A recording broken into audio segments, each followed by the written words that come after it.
Hello, my name is Dr. George Sparks, and I am a archaeologist for Bible Interact, and we're going to continue with part 2 of our Babylonian ghost tablet, or we could say the Babylonian ghost exorcism tablet. Now, as you remember, it was actually just found in the British Museum, and because of the movies that are coming out, such as the Pope Exorcist and whatever, that I thought it'd be interesting for us to take a look at this tablet. So here we go, part 2. And I promise that we're going to decipher the cuneiform so we can get down to what we need to do to exorcise a Babylonian ghost, a malevolent ghost, spirit, demon, poltergeist, what have you. But we're going to try to get rid of this once and for all. So it's a figure, one of the oldest drawings of a ghost found in the British Museum vault. So down there in the darkness, that's mysterious in itself, isn't it? The vault in the British Museum, 3,500-year-old, 3,500-year-old tablet with an image of what they call a miserable male ghost. Now will give up its secrets. Its outlines are faint, only discernible at certain angles and using certain types of lighting. But the world's oldest drawing of a ghost has been discovered in the darkest vaults of the British Museum. Well, I'd like to be there for that. That sounds like a lot of fun. A lonely spirit being led into the afterlife and eternal bliss by a lover has been identified on an ancient Babylonian clay tablet created 3,500 years ago. It is part of an exorcist guide. Now, that's what we want to hear, right? That's the exciting part. Is part of the exorcist guide to getting rid of an unwanted ghost by addressing the particular malice that brought them back to the world to begin with. In other words, because unfinished business, that's what they call it. It's unfinished business, so he needs to return. In this case, the ghost is desperate need of a companion. The ghost needs a lover. He is shown walking with his hands outstretched. His wrists are tied by a rope and held by a female. Okay. Well, accompanying the text details are part of a ritual that could dispatch them into a more happier underworld. So this is a malevolent spirit that if you make him happy, he's a lonely spirit, making happy by leading him to the underworld by a lover, then you'll get rid of him. I guess that's what it's trying to say. Dr. Finkel, a curator of the Middle Eastern Department of the British Museum, stated that is absolutely a spectacular object from antiquity, which has been overlooked until now. Now, remember, I told you something the last time about curators and archaeologists, whatever they find is the most spectacular. But this is kind of cool, isn't it? It's obviously a male ghost, and he's miserable. Poor guy. You can't imagine a tall, thin, bearded ghost hanging about the house. That would get on people's nerves. Well, that's true. It'd get on my nerves. The final analysis was that the ghost needed, what he needed was a lover. You needed a PhD to figure that one out. Okay. That somebody thinks, this is Dr. Finkel, that somebody thinks that to get rid of the ghost by giving him a bedfellow is really quite comical. Well, that is kind of unusual, you know. As a world authority in cuneiform, a system of writing used by the ancient Middle East, such as Mesopotamia, Dr. Finkel realized that the tablet has been incorrectly deciphered previously. That means somebody misread it or didn't read it correctly or not at all. The drawing has been missed as the ghost only comes to life when viewed from an angle under certain light. Well, we read that.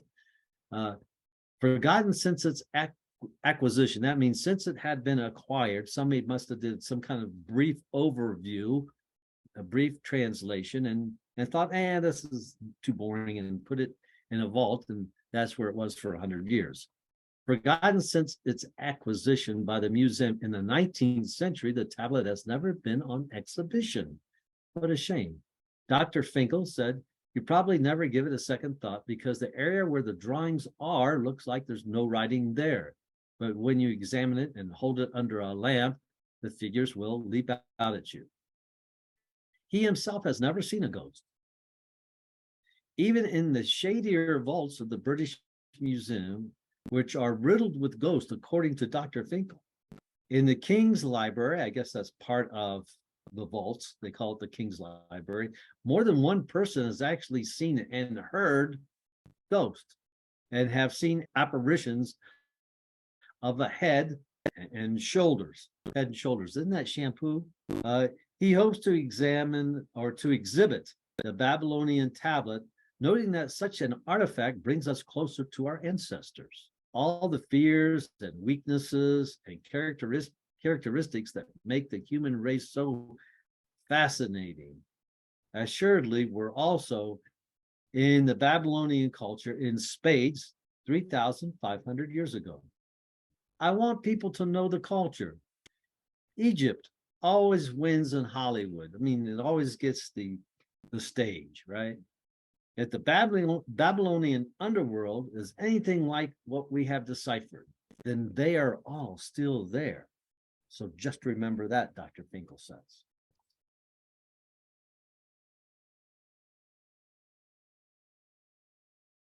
So the exorcism, the back of the text, this is the reading now, the back of the text is instructions of handling a malevolent spirit that seizes hold of a person and pursues them and will not let them loose.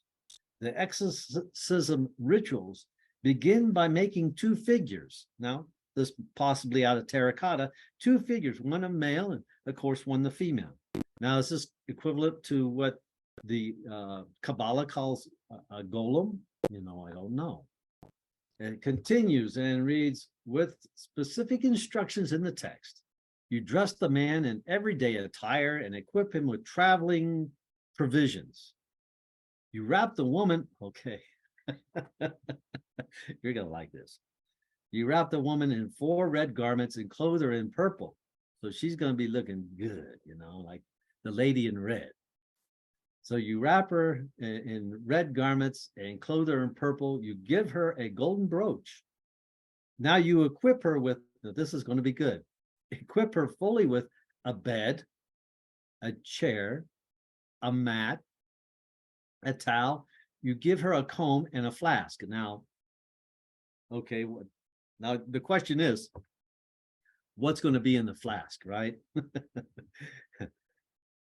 That's okay. Here we go. The next ritual involves the vessels, in other words, the flask. The ritual involves flask of beer evoking Shemesh, the Mesopotamian god of sun and the judge of the underworld. Now, if you know your biblical history, you know that there's a location in Israel that is under excavation. It's very fascinating. I need to talk about that too, but not right now. It's called Beth Shemesh. Beth meaning house and Shemesh meaning sun. So a place in ancient Israel called the house of the rising sun. As the sun rises towards the sun, you make the ritual arrangements. So you associate with the sun and you set up the vessels of beer. The cuneiform reads, you set it in place in these special vessels, and you all set up a censer with juniper. Okay, maybe a scent. You draw the curtains like a diviner. Now we close it so it's kind of like dark and shady. You put the figures together with their equipment and place them in position. I want to, okay, we'll leave that. And you say as follows, Shemesh, god of the sun, judge of the one underworld, and by night, and then the text just breaks off. Remember, half of it is missing. Half is missing. The text ends with an obvious warning. Do not look behind you. Okay? So after you say the chant, it's like, do not look behind you. According to Finkel, the purpose of the ritual was to transfer the ghost into one of the figurines. He believes that the tablet belongs to a library of magic, a house of magic, or a a temple of the Exorcist. Good deal. That sounds interesting. Dr. Finkel explains that the Mesopotamian burial rituals made sure that the dead are, now remember he's British, are jolly well locked in and would not come back and would not trouble us again. Jolly well. Everybody in Mesopotamia, as far as I understand, believes in ghosts, he added, explaining people of the period felt sympathy towards wandering spirits that weren't able to find rest. Now, if you're in my house, I don't know if I'd felt sympathy, but I definitely want to get rid of you. Okay. So when asked if he would like to see a spirit or see a pesky poltergeist, Finkel concurred. That's just a scholarly way. Yeah. Okay. So Dr. Finkel concurred without hesitation, saying, I would like to see a ghost. I've never seen one. And that is very annoying to me that I've never seen a ghost. So let's get this. So let's break this exorcism down. All right. We like the approaches by the numbering system. Number one, you need a lady in red. You know, the Catholic Church has cardinals, but they got it wrong. They need a lady in red, not a cardinal. Okay, the lady in the red dress. Secondly, you need beer. Now, I can understand that, you know. So lady in red. Number two, beer. Number three, you need perfume. Number four, you need a bed. Number five, you need the curtains drawn. Number six, you need the figurines placed in a certain position. And number seven, whatever you do after you do the chants and you got the beer and you got the perfume and the curtains are drawn and they are in position, you don't look back. I like to know who I like to know who this was that wrote up this exorcism. 3,500 years old. It must have been the great grandfather of Hugh Hefner.